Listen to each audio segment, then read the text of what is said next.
nuevo programa de Aquí y Ahora.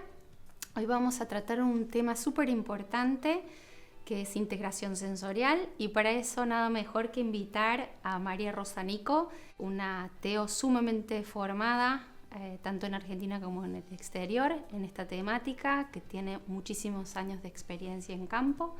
María Rosa, muchas gracias por venir.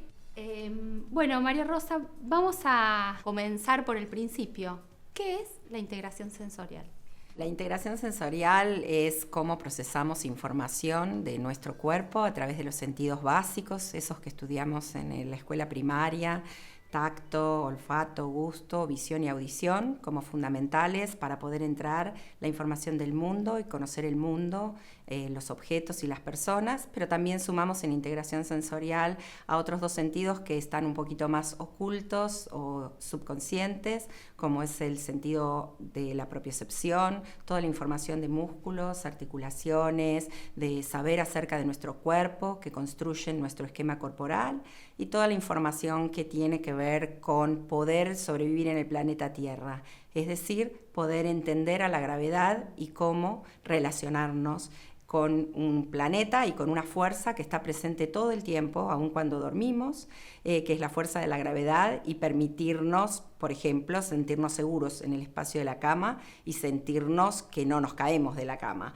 Entonces, todo el tiempo, aun cuando dormimos, estamos procesando información sensorial, y la integración sensorial agrega un poquito ese componente de entender a las personas, en este caso a los niños, como seres sensoriales, y digamos, no hay ningún movimiento ni ninguna posible conducta que no tenga primero una entrada de información sensorial para que ese movimiento o conducta se origina. Y el otro dato importante es que lo necesitamos siempre. No importa cuántos años hayamos vivido, en el momento que dejamos de tener sensación, dejamos de tener una conducta en respuesta a esa sensación. Y esa conducta puede ser motriz o social, o puede ser nuestra posibilidad de sensación emocional. Todo el tiempo nos informa de dónde estamos, cómo estamos y por ende qué necesitamos hacer. Hace frío, hace calor, y en función de eso me visto acordemente, es de día o es de noche, y esa información se va procesando todo el tiempo. Esta información sensorial no es solamente lo que viene de afuera, es decir, lo que nosotros llamamos exteroceptores. También tiene que ver con esos propioceptores, que es la información de lo propio y que me permite saber dónde termino yo y dónde empieza el otro. Y también de los interoceptores, es decir, todas esas sensaciones del mundo interno que me llevan a reconocer sed y tomar agua, hambre y comer, ganas de hacer pis e ir al baño. Si no tengo todo ese conjunto de información, voy a estar bastante perdido en el mundo de las sensaciones de mi propio cuerpo y en el mundo exterior, porque eso es lo que va a originar una conducta con propósito. Mencionaste el propioceptivo, ¿y cuál es el otro? Exteroceptivo sería toda la información que viene del exterior, por ejemplo, visión y audición, sobre todo nos traen información de afuera hacia adentro. Propioceptivo sería de nuestro propio cuerpo, como sería músculos, articulaciones, lo propio. Y lo interoceptivo sería más de todo este sistema más, digamos, entérico, inconsciente, que tiene que ver con tengo suficiente oxígeno, tengo suficiente agua en el cuerpo, tengo suficiente alimento, y todos estos sistemas conviven y son parte de la integración sensorial. Digamos, procesamiento muy básico, muy ligado a la supervivencia y muy anterior al desarrollo de la personalidad, digamos, porque tiene que ver con lo más básico y primitivo que me permite ser, digamos, eficiente en el mundo para poder sobrevivir. Si tuvieras que mencionarme las dificultades específicas que tienen las personas con TEA en lo que respecta a integración sensorial. Bueno, primero y principal estamos, digamos, toda la gente que trabajamos en el reconocimiento de lo sensorial como basamental y fundamental para la vida humana. Estamos muy contentas de que finalmente se haya reconocido a los problemas sensoriales en el DSM-5, que es el manual diagnóstico médico, como uno de los requisitos que conforman este diagnóstico, porque era muy difícil actuar, intervenir, recomendar un tratamiento, cuando esto no era una condición, digamos, diagnosticada como esencial en el diagnóstico de autismo. Hoy por hoy, o de TEA en general, el tenerlo en el manual diagnóstico nos permite que haya como un boom de hablar de lo sensorial y de empezar a reconocer detrás de muchas de las conductas asociales de los niños, por ejemplo, su aversión al tacto social, un problema de procesamiento sensorial y no un problema vincular.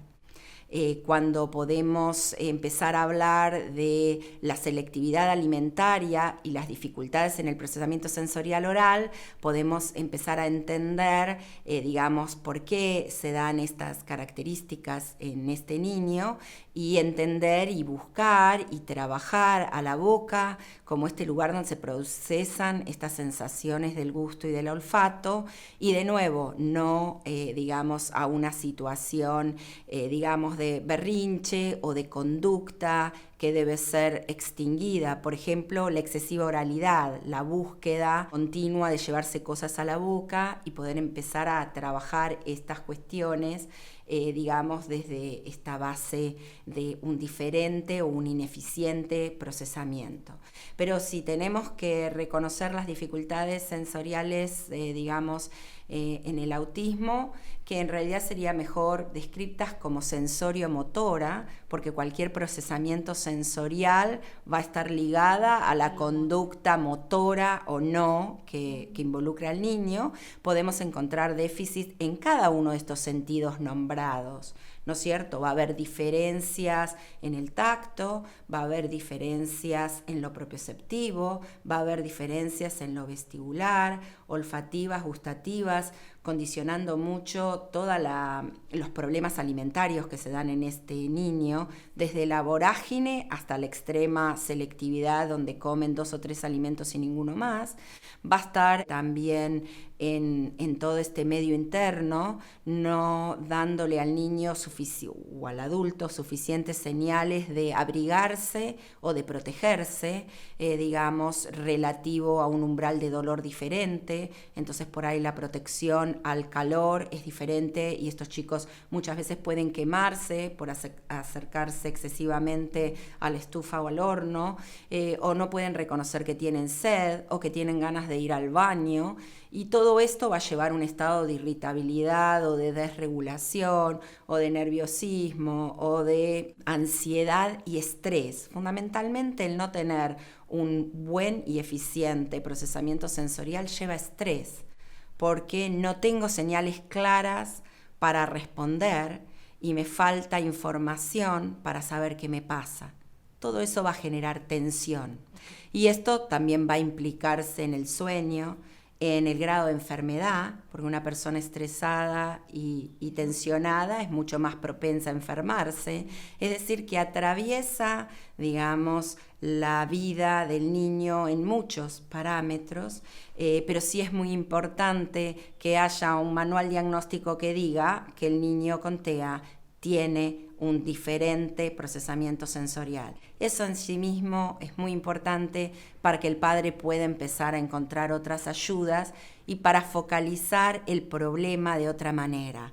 Antes de encontrar una respuesta, tenemos que encontrar la pregunta más englobadora que explique la problemática que atraviesa el niño, y lo sensorial es muy básico como para no estar presente en todos los parámetros y en el día y en la noche del niño. María Rosa, y en todas estas dificultades que mencionas, algo que siempre te escucho decir es de qué manera se altera esta manera de percibir el mundo, que puede ser hiper o hipo. ¿no? Contanos un poco de qué se trata. Dale, digamos, yo les hablé un poco en todos los sistemas sensoriales que esto puede ocurrir y cómo impactaría en la vida del niño, en su vida diurna y nocturna, pero también es interesante entender que los problemas sensoriales se dan como en dos tipos de modos. Uno, porque cada sistema sensorial funciona en dos modos. Uno es el modo de protección, ¿no es cierto? Y que respondería a qué me gusta y qué no me gusta, qué siento como agradable y como desagradable, y qué lo siento como calmante y qué lo siento como irritante. Y eso tiene que ver con la protección. ¿De qué nos protegemos y de qué no necesitamos protegernos? Y eso estaría en el continuo de estos problemas de hiper o hiposensibilidad. Casi todos nosotros, podemos reconocer que apretarnos la mano con la puerta es doloroso. Y sin embargo, tenemos niños que buscan esa sensación, y parecería que estuviera en el continuo de lo agradable. O casi todos nosotros, podemos tener una picazón y rascarnos, pero sabemos cuándo parar. Y hay gente que no puede dejar de, rascar o tocar un área y no reconoce dolor en algún momento de ese continuo. O todos nosotros podemos reconocer mareo después de girar un par de veces, pero sabemos cuando esto pasa a ser, desagradable o molesto o que me lleva a perder, la posibilidad de control. Entonces, en ese continuo, todos estos sistemas sensoriales que nombré me están diciendo el rango promedio que es la norma o lo típico, ¿no es cierto? Y cada uno de nosotros puede ser un poquito hipersensible con respecto a algunos sentidos o un poquito hiposensible, y esto nos da la gente que es un poco más irritable, acelerada, y la gente que es más agua de pozo siempre, pero están dentro del promedio. Y después tenemos gente que está francamente en un lugar que desde donde el niño se despierta, por ejemplo con TEA, ya está en un grito o en un grado de desorganización importante, o aquellos que les cuesta mucho estar en este lugar de alerta y activación acorde. Entonces tenemos los niños que sienten dolor mucho más rápidamente que el promedio, irse a cortar las uñas o la peluquería o los ruidos de electrodomésticos comunes del hogar, poner una licuadora, un ventilador, los aturden o los distraen o los irritan a un grado importante. Y después tenemos los niños donde parece que nada de esto llegara a lograr conectarlo para que origine una respuesta, ¿no? Entonces, puede estar cerca del horno mucho rato y no hay una respuesta de correrse, a no ser que venga la mamá y lo corra. Entonces, ese es un modo operandis de los sistemas sensoriales. El otro sirve para discriminar. Entonces, este mismo tacto que me sirve para protegerme del frío, del dolor o del calor, también me sirve para poder saber si tengo en la mano una moneda o una llave, o para saber si tengo en la boca un pedazo de carne o un pedazo de pan. Y es muy común en el niño con TEA ver que se sacan las cosas de la boca para mirarlas. Es decir, que muchas veces esta sensación, ¿no es cierto?, de la boca, del gusto, del tacto y de la propiocepción en la boca, no les está brindando esta información de cuándo lo tengo que tragar. Tengo que inspeccionarlo visualmente y entonces ahí lo trago, ¿sí? Entonces, lo discriminativo también está en cada uno de los sistemas. A nivel vestibular, ¿no es cierto?, también saber si estoy acelerando o frenando, estoy para arriba o estoy para abajo. Me estoy cayendo o estoy sentado. Y vemos que los niños muchas veces compensan con algunos sentidos que quizás también son deficitarios, porque en TEA se dice mucho que lo visual es superior, y es superior para algunas cosas, no para otras. Pero muchas veces compensan, sobre todo a través de la visión, porque sabemos perfectamente que a nivel del procesamiento auditivo hay muchas fallas, por eso muchas de sus dificultades en el lenguaje. Digamos, la parte auditiva de protección sería que no me sienta que me está abrumando o doliendo el ruido de la licuadora. Pero la parte discriminativa de ese procesamiento auditivo es poder reconocer ma de ta. Y a nivel vestibular lo mismo, y a nivel táctil, y a nivel olfativo gustativo, digamos, tenemos estos dos modos.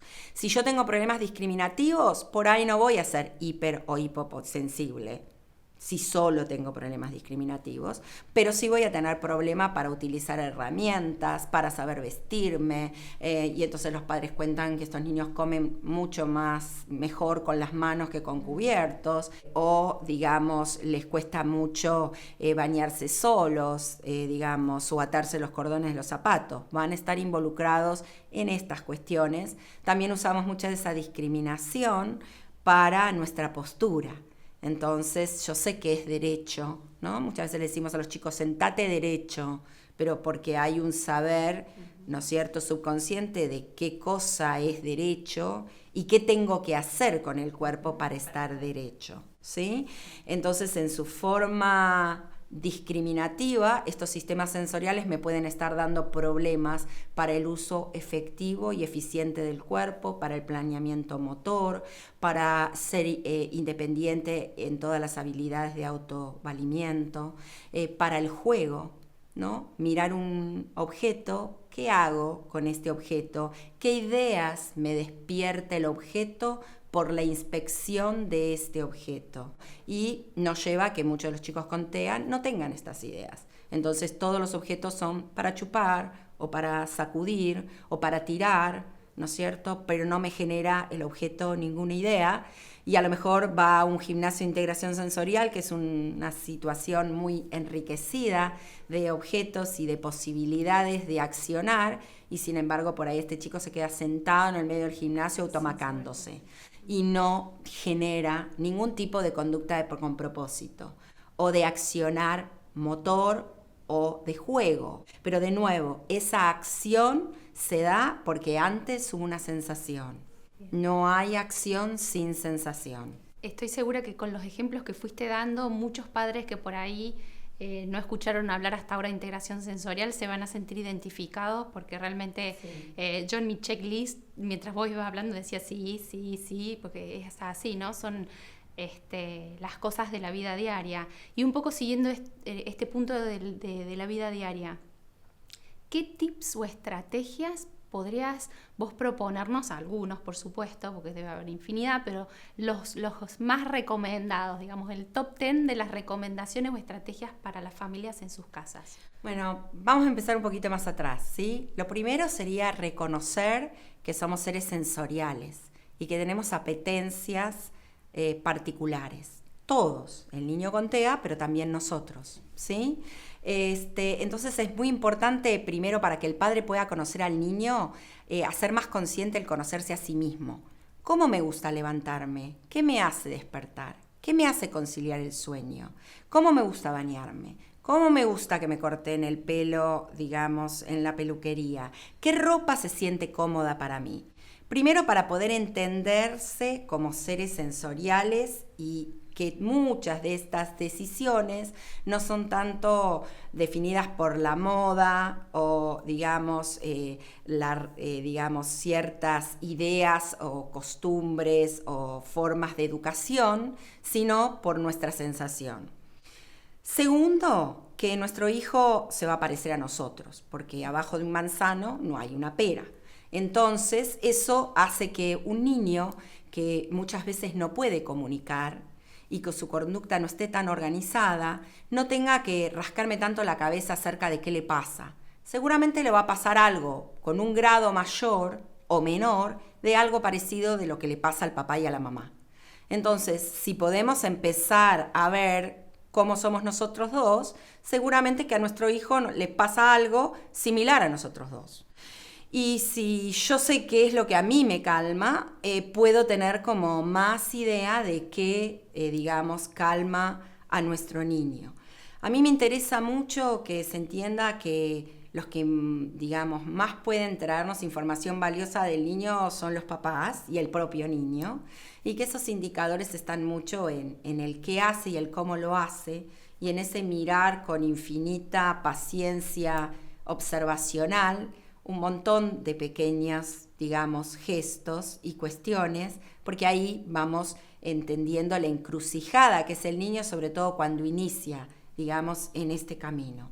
Pero empezaría por usar muchas de las mismas cosas que a mí me calman o a mí me irritan.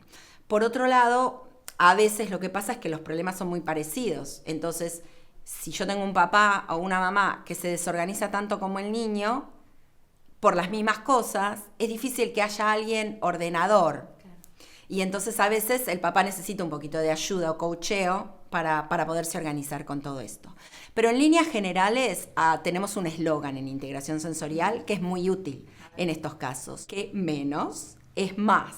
Es decir, que de todo lo que hay en un ambiente, menos. Y sobre todo, no todo junto. Si yo lo voy a llamar al niño, quiero traer su atención o le quiero mostrar algo, no llamarlo y tocarlo y encender la luz todo al mismo tiempo, porque termina siendo mucho. Entonces, menos es más y tiempo, esperar, sin repetir una y otra vez el mismo estímulo. Okay. Serían las dos cosas esenciales. Y si quisiéramos saber qué podría esperar una familia aplicando estos tips, y por ahí te voy a ser más específico en la pregunta. Me encanta cuando contás casos reales, sí. Cosas. Me gustaría que cuentes alguna situación donde se te haya planteado un desafío, que hiciste una evaluación, hiciste una adaptación y qué resultados tuviste. Perfecto. Y vamos a ir con un adulto, que por ahí es interesante porque tantas veces pensamos que todo esto solamente funciona en niños, donde tienen determinada plasticidad neuronal y no pensamos que estas tips también pueden resultar, digamos, para personas más grandes o adultos.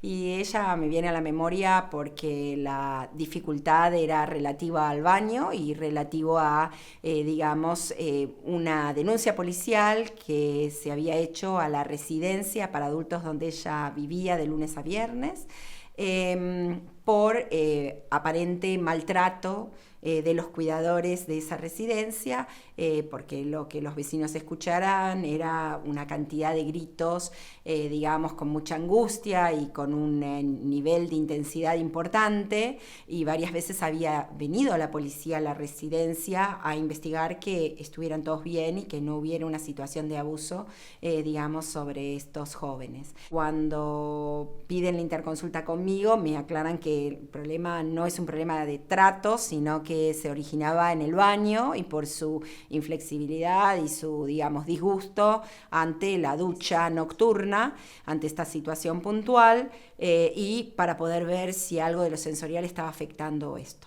Durante mi entrevista, que además también consistió en comunicarme con la mamá y hacer, un llenado de planillas y de perfil sensorial por la mamá y además una evaluación propia de la paciente, descubro dificultades en el procesamiento sensorial, específicamente, hipersensibilidad táctil y también muchas dificultades respecto a vértigo, a esta inseguridad gravitacional o dificultad vestibular. Y la verdad es que el problema puntual, que era la situación de angustia, grito, berrinche y dificultad para el baño, se resolvió en una visita o en un par de visitas, porque lo que hicimos fue modificar la tarea y el ambiente en el cual esto se daba. Obviamente, como ella tenía tanto displacer ante el baño, trataban de hacer justamente lo contrario de lo que venimos diciendo, rápido, sin mucho control o participación activa de ella, asistida por la enfermera. Entonces pensemos en una persona con vértigo y hipersensibilidad táctil, yendo al baño, se le abre la ducha rápidamente, está parada, se la mueve, en todas direcciones, se la hace parar en un pie, se le refriega el pelo, etcétera. Entonces lo que cambió fue eso, una silla sólida, que le diera firme sensación de estar plantada en el piso y de estabilidad y de ir en contra de su vértigo. Un duchero de mano que la familia muy amorosamente pudo donar a la institución donde ella estaba. Por supuesto, orientarla más a la tarea, es decir, que llenara, digamos, una cubeta con el shampoo, con el jabón, con todos los elementos, y ella pudiera caminar hacia el baño, lo cual le daba mucho más idea de anticipación de lo que iba a venir después, la posibilidad de que se sentara, que el duchador lo controlara a ella, que ella abriera la canilla, y con esos poquitos elementos, obviamente a la siguiente semana que yo volví a ver qué pasaba, tuvimos un problema diferente, que era que no quería salir de la ducha y que entonces por ahí el grito o el enojo era porque tenía que terminar el baño. Pero a veces como el cambiar las condiciones en las que se hace la actividad lleva a que el niño pueda disfrutarlas y pueda, digamos, tener un rol mucho más activo y de colaboración.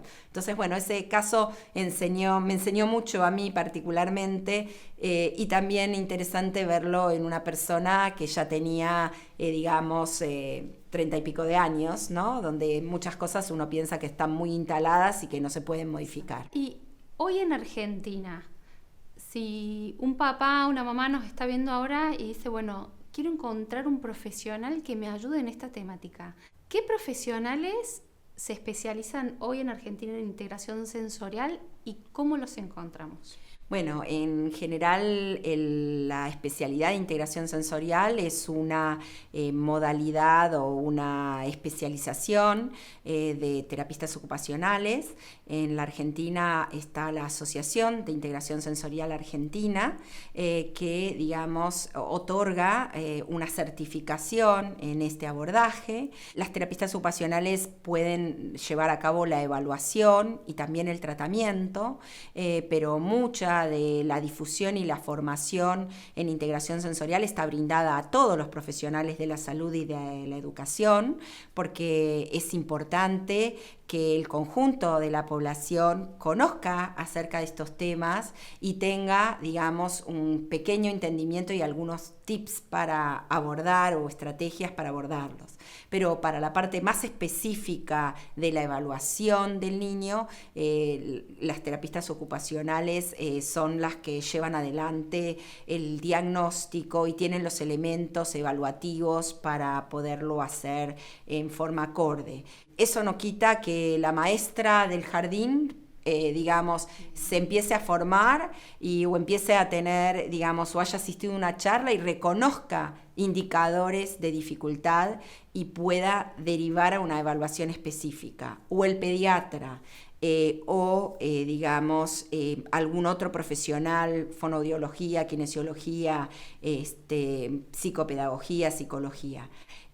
AISA es la asociación que nuclea, digamos, toda esta información, que trabaja fuertemente en la difusión, y hay lindos materiales en la página de la Asociación de Integración Sensorial Argentina, que luego podemos poner, digamos, esta información, y que pueden los papás, digamos, descargar o leer. Desde qué es, hay estrategias para maestros, estrategias para padres en esa página. Hay un folleto donde hay una descripción de los indicadores de dificultad, muy sencilla para que puedan compartir quizás con el pediatra o con el odontólogo o con el profesional que esté tratando al niño.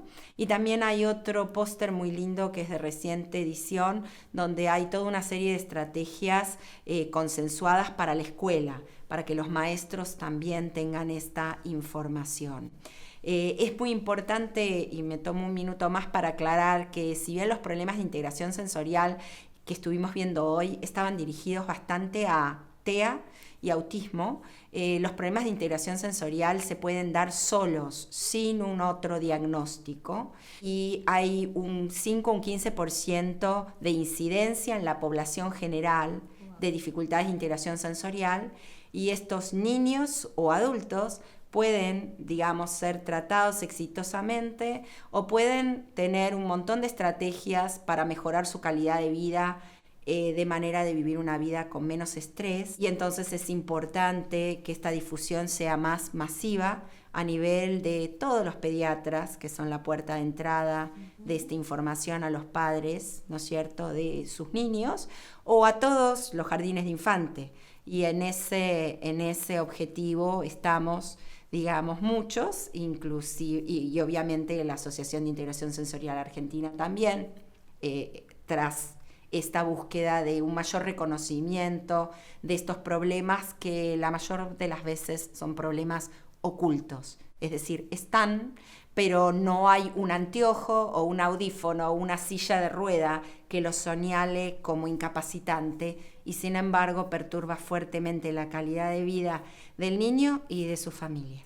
Me quedo con estas cosas que vos mencionabas, ¿no? Primero que trasciende totalmente a la temática del TEA, y después otro aspecto fundamental que, bueno, desde ya cuando termine este programa van a poder acceder a la página de esta asociación y demás material, como con estas adaptaciones que tienen que ver con un entendimiento que no hace falta por ahí ser un gran científico, si uno como padre, uno como docente puede entender al otro, a cuáles son estos disparadores, y haciendo adecuaciones simples en la vida cotidiana, cómo pueden mejorar la calidad de vida de estos jóvenes niños, ¿no? Por supuesto, y creo que es importante también que, no sé, el transportista del microescolar sepa algo de esto para que si el niño se está sintiendo mal en el viaje a la escuela, digamos, pueda tener, digamos, otra mirada.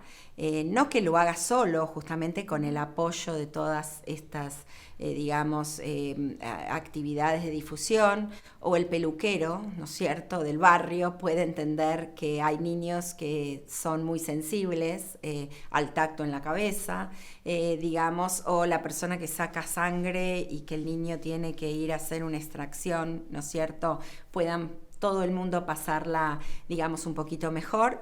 Y también referenciar quizás la página de actualizaciones terapéuticas, porque ahí también pueden encontrar artículos, entrevistas, radiales y materiales para descargar, leer y poder acercar a un maestro, a otra profesional, si los padres están interesados en tener esta información. Y también pequeñas charlas, digamos, muchos de nosotros estamos permanentemente difundiendo esto por todo el país y también en Latinoamérica, y en la página de actualizaciones terapéuticas en cartelera están subidas charlas de difusión que por ahí son de 2 horas o de un día, y hay mucho de esto que pasa en el interior del país y que los padres pueden acceder a ellos mucho más fácilmente si encuentran esta información y pueden ir a escuchar una charla. Bien. Bueno, María Rosa, muchísimas gracias por estar hoy con nosotros.